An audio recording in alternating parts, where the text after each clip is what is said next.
LDFിന്റെ പ്രതിനിധി ബൽദേവ് സച്ചിദാനന്ദിലേക്ക് കൂടി പോകുകയാണ്. ശ്രീ ബൽദേവ് സച്ചിദാനന്ദ്, ഇപ്പോൾ 2 ദിവസമായി ഈ DCC ട്രഷററും അതുപോലെ മകനും മരിച്ചിട്ട് 2 ദിവസമായിരിക്കുന്നു. പോലീസ് ചില നീക്കങ്ങൾ നടത്തുന്നു എന്ന റിപ്പോർട്ടുകൾ പുറത്തു വരുന്നുണ്ട്. നമുക്കറിയാം, ഈ IC ബാലകൃഷ്ണൻ എന്ന് പറയുന്ന ആൾ സഹകരണ മേഖലയിലെ തട്ടിപ്പുമായി ബന്ധപ്പെട്ട്, പുൽപ്പള്ളി സഹകരണ ബാങ്ക് തട്ടിപ്പുമായി ബന്ധപ്പെട്ടൊക്കെ അദ്ദേഹത്തിൻ്റെ പേര് നിരവധി തവണ വാർത്തകളിൽ ഇടം നേടിയതാണ്. ഈ KPCC മുൻ ജനറൽ സെക്രട്ടറി ആയിരുന്ന KK എബ്രഹാമിൻ്റെ തട്ടിപ്പുമായി ബന്ധപ്പെട്ടൊക്കെ ഈ IC ബാലകൃഷ്ണൻ്റെ പേര് പലതവണ ഉയർന്നു വന്നതാണ്. പക്ഷേ ഇപ്പോഴും സംരക്ഷിക്കപ്പെടുകയാണ്. ഇതിൽ വളരെ കൃത്യമായ തെളിവുകൾ IC ബാലകൃഷ്ണനെതിരെ ഉണ്ട്. ആ ഉടമ്പടി രേഖയിൽ വളരെ കൃത്യമായി പറയുന്നുണ്ട്. KPCCക്ക് ഇദ്ദേഹം അയച്ച, ട്രഷറർ അയച്ച കത്തിലും പറയുന്നുണ്ട്. എന്തുകൊണ്ടാണ് IC ബാലകൃഷ്ണനെതിരെ ഒരു നടപടിക്ക് പോലീസ് മുതിരാത്തത്? ഇവര് പരാതി അയച്ചതെന്ന് പറയുന്നത് KPCC പ്രസിഡന്റിനാണ്, അല്ലാതെ അവിടുത്തെ പോലീസ് സ്റ്റേഷനിലല്ല പരാതി കൊടുക്കും. പോലീസ് സ്റ്റേഷനിൽ പരാതി കൊടുക്കുമ്പോഴാണ് അന്വേഷിക്കുന്നത്. പിന്നെ ഇപ്പോൾ ഈ മരണവുമായി ബന്ധപ്പെട്ട് ഉത്തരമേഖല DIGക്ക് അതിന്റെ ചാർജ് കൊടുത്തിട്ടുണ്ട്. ഉത്തരമേഖല DIG DYSP റാങ്കിലെ ഉദ്യോഗസ്ഥനെ ഈ മരണത്തിലെ ദുരൂഹതകൾ അന്വേഷിക്കാനായിട്ട് ഗവൺമെന്റ് നിയോഗിച്ചിട്ടുണ്ട്. കോൺഗ്രസിന്റെ ഈ ബാങ്കിൽ നടന്നിരിക്കുന്ന അഴിമതി നമുക്കറിയാം. ഇവിടെ നമ്മൾ കുറെ നാളുകളായിട്ട് സഹകരണ ബാങ്കുകളിലെ അഴിമതിയെ കുറിച്ച് ചർച്ച ചെയ്തുകൊണ്ടിരിക്കുക. സഹകരണ ബാങ്കുകളിൽ പല ബാങ്കുകളിലും അഴിമതി നടക്കുന്നുണ്ട്. നിക്ഷേപകർക്ക് പണം കിട്ടാതിരിക്കുന്നുണ്ട്. നിക്ഷേപകർ ആത്മഹത്യ ചെയ്തിട്ടുണ്ട്. അത് കോൺഗ്രസിന്റെ ബാങ്കിലുണ്ട്, ഇടതുപക്ഷത്തിന്റെ ബാങ്കിലുണ്ട്, BJPയുടെ ബാങ്കിലുണ്ട്. BJPക്ക് ബാങ്ക് കുറവായതുകൊണ്ട് അഴിമതി നടക്കുന്ന ബാങ്കുകളുടെ എണ്ണം കുറവാണ്. 7 ബാങ്കാണ് രജിസ്ട്രാർ കാണിച്ചിരിക്കുന്നത്. ഇവിടെ IC ബാലകൃഷ്ണനെതിരെ നേരത്തെ പരാതി കൊടുത്തത് അത് KPCC പ്രസിഡന്റിനാണ് നേരത്തെ വിജയൻ പരാതി കൊടുത്തത്. K സുധാകരനാണ് അദ്ദേഹം 2021 പരാതി കൊടുത്തു. ഇതുപോലെ 10 ലക്ഷം രൂപ അദ്ദേഹവുമായി ബന്ധപ്പെട്ട ഈ ബാങ്കിലെ നിയമനവുമായിട്ട് അദ്ദേഹം വാങ്ങിച്ചിട്ടുണ്ടെന്ന്. പക്ഷെ നിങ്ങൾ പറയാത്ത മറ്റൊരു കാര്യമുണ്ട്. കോൺഗ്രസിന്റെ ഒരു പ്രവർത്തകൻ ഐസക് താമരച്ചാലി, അദ്ദേഹം സുൽത്താൻ ബത്തേരിലുള്ള പ്രവർത്തകനാണ്. ഈ ഐസക് താമരച്ചാലിൽ പറഞ്ഞത്, ഞാൻ 17 ലക്ഷം രൂപ ഈ IC ബാലകൃഷ്ണന് കൊടുത്തിരുന്നു. 8,60,000 രൂപ തിരികെ കിട്ടി. ഇനി 8,40,000 രൂപ കിട്ടാനുണ്ട്. ഈ അഴിമതി, അപ്പൊ ഈ അഴിമതി ഒന്നും പോലീസിലോ മറ്റ് ബന്ധപ്പെട്ട അധികാരികൾക്കോ അല്ല പരാതി കൊടുത്തത്. അവർ കോൺഗ്രസ് നേതൃത്വത്തിലാണ് പരാതി കൊടുത്തത്. ഇപ്പോൾ അന്വേഷിക്കണോ വേണ്ടായോ തീരുമാനിക്കേണ്ടത് കോൺഗ്രസിന്റെ ഭാരവാഹികളാണ്. ഇവർ പറഞ്ഞിട്ടില്ല. ഇപ്പോൾ ഈ മരണത്തിൽ ദുരൂഹത വന്നപ്പോൾ ഇതിനെക്കുറിച്ച് അന്വേഷിക്കണം. പിന്നെ കോൺഗ്രസിന്റെ ബാങ്കുകളിൽ ഇടതുപക്ഷത്തിന്റെ ബാങ്കുമായിട്ട് വ്യത്യാസമുണ്ട്. ഇടതുപക്ഷം ഭരിക്കുന്ന ബാങ്ക് ഞാൻ അഡ്മിറ്റ് ചെയ്യുകയാണ്, ചില ബാങ്കുകളിൽ അഴിമതി നടന്നു, ആത്മഹത്യ സംഭവിച്ചു, കാര്യങ്ങളെല്ലാം നടന്നു. പക്ഷെ ഒരു വ്യത്യാസം, കോൺഗ്രസിന്റെ ബാങ്കുകളിൽ എന്റെ ജില്ല കൊല്ലം ജില്ലയിൽ പല ബാങ്കുകളിലായിട്ട് നമ്മൾ ബന്ധപ്പെടുന്നതാണ്. കാര്യം എന്താ, അവിടെ ഒരു വേക്കൻസി വന്നാൽ അവർ കൊടുക്കുന്നത് ലേലം വിളിയാണ്. 25 ലക്ഷം 30 ലക്ഷം ഒക്കെ വാങ്ങിച്ച് പൈസ ആര് കൊടുക്കുന്നു അവർക്ക് ഈ ജോലി കൊടുക്കും. ഇപ്പൊ കുറച്ച് പൈസ കൊടുത്തോടെ പൈസ നഷ്ടപ്പെടും. പിന്നെ എപ്പോഴെങ്കിലും ചിലപ്പോൾ തിരികെ കൊടുക്കും. പക്ഷെ ഇടതുപക്ഷം ഭരിക്കുന്ന ബാങ്കുകളിലെ നിയമനങ്ങൾ ഇടതുപക്ഷത്തിന്റെ പ്രവർത്തകർക്ക് തന്നെ, സജീവ പ്രവർത്തകർക്ക് ആരുടെ കയ്യിൽ നിന്ന് 10 പൈസ വാങ്ങിച്ചിട്ടല്ല, ടെസ്റ്റുകളൊക്കെ നടത്തുന്നുണ്ട്.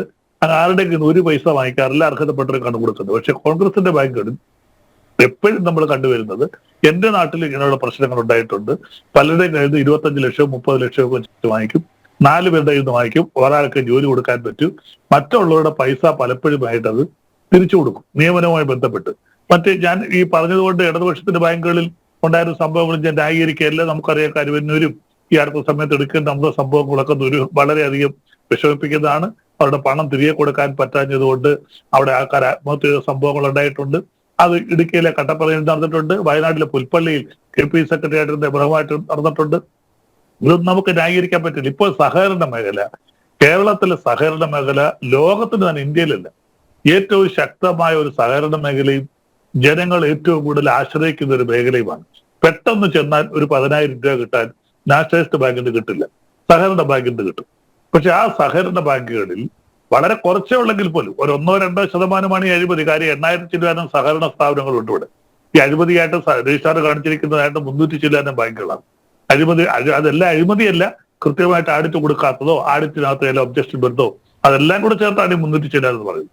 അപ്പൊ ഈ ഇത്ര ഉള്ളെങ്കിൽ പോലും നമ്മുടെ വെള്ള വസ്ത്രത്തിൽ ഒരല്പം കറുപ്പ് പറ്റിയാൽ എടുത്തറിയുന്നു എന്ന് പറയുന്നത് പോലെ വളരെ സുഗമമായി പോയിക്കൊണ്ടിരുന്ന കേരളത്തിലെ സഹകരണ മേഖലയിൽ വളരെ കുറച്ച് ബാങ്കുകളിൽ ഇങ്ങനെയുള്ള അഴിമതി പ്രശ്നങ്ങൾ ഉണ്ടായപ്പോൾ കേരളത്തിലെ ജനങ്ങൾക്ക് സഹകരണ പ്രസ്ഥാനത്തോടുള്ള വിശ്വാസ്യത നഷ്ടപ്പെട്ടിരിക്കുകയാണ്. അത് അഡ്വക്കേറ്റ് വീണ്ടെടുക്കണം. ബലദേവ് സച്ചിദാനന്ദ്, ഇതിൽ കരുവന്നൂർ എന്ന് പറയുന്നത് ചെറിയ ബാങ്ക് അല്ല, ചെറിയ തട്ടിപ്പുമല്ല.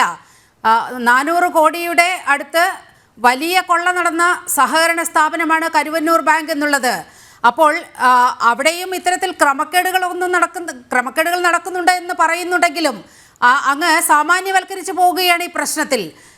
ഈ സഹകരണ ബാങ്ക് നിയമനമൊക്കെ പുറത്തേക്ക് വിട്ടെങ്കിൽ പോലും അവിടെ വളരെ കൃത്യമായി ഇത്തരം ഇടപാടുകളൊക്കെ നടക്കുന്നുണ്ട് എന്നാണ് അവിടെ നിന്നും വരുന്ന വിവരങ്ങൾ. അവിടെ കരുവന്നൂർ ബാങ്കിൽ ഈ ഈടെയൊക്കെ അന്വേഷിക്കുന്നതിന് മുമ്പ് തന്നെ അതിന്റെ ഡയറക്ടർ ബോർഡിന്റെയും പ്രസിഡന്റിന്റെയും സെക്രട്ടറിയും ബോർഡ് മെമ്പർമാരും എല്ലാവരെയും ചേർത്ത് ക്രൈംബ്രാഞ്ച് കേസെടുത്തിരുന്നു. മൊത്തം പ്രതികളെയും ചേർത്ത് കേസെടുത്തിരുന്നു. ഈടി വന്നതിനൊക്കെ പുതിയതായിട്ട് എന്താ ചെയ്തത്? അവരെ തന്നെ പ്രതിയാക്കി കേസെടുത്തു. കുറെ ദിവസം കൂടെ റിമാൻഡ് ചെയ്തെന്നുള്ളതേ ഉള്ളൂ. കരുവന്നൂർ ബാങ്കിൽ ഗവൺമെന്റ് ചെയ്യാവുന്ന കാര്യങ്ങളെല്ലാം ചെയ്തിരുന്നു. പക്ഷേ പണം തട്ടിപ്പാണ് ഞാൻ അംഗീകരിക്കുന്നു. അവിടുത്തെ നിക്ഷേപകരുടെ പൈസ തട്ടിച്ച് അവിടുത്തെ ബോർഡ് മെമ്പർമാര് മൂന്നാറിലോ ഇടുക്കിയിലൊക്കെ കൊണ്ട് എസ്റ്റേറ്റ് വാങ്ങിക്കുകയോ റിസോർട്ട് പണിയോ ഒക്കെ ചെയ്തിട്ടുണ്ട്.